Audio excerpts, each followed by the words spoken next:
In this video, we will be covering collisions, why they are important, where they derive from, and their relationship with momentum and kinetic energy.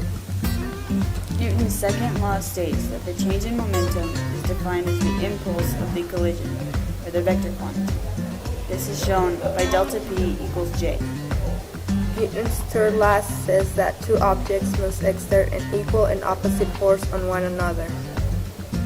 While the most obvious example of collisions come from car crashes, a baseball striking a bat is also a collision, as well as typing on a keyboard and striking one pool ball to another pool ball. There are three types of collisions: elastic, completely inelastic, and partially inelastic. In all of these collisions, momentum is conserved. When an elastic collision occurs, the objects bounce off one another while conserving their total kinetic energy. For example, this ball is thrown with an initial kinetic energy of 3 joules. When it bounces back up, its final kinetic energy is still 3 joules, which means that the ball conserved its kinetic energy, making this an elastic collision.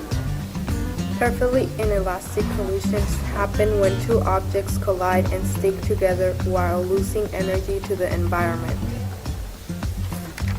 In this example, the ball is thrown with an initial kinetic energy of 3 joules, but instead of bouncing back up, the ball sticks to the ground due to its loss of kinetic energy during the collision.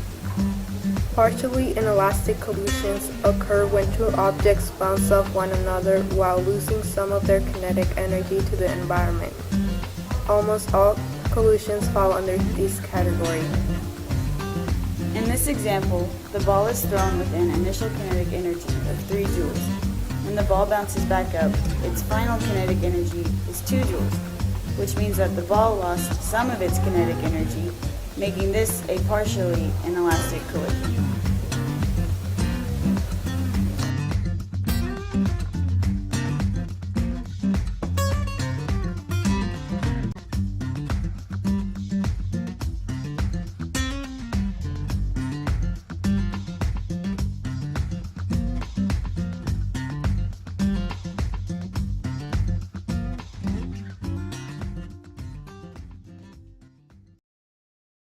Created using Powtoon.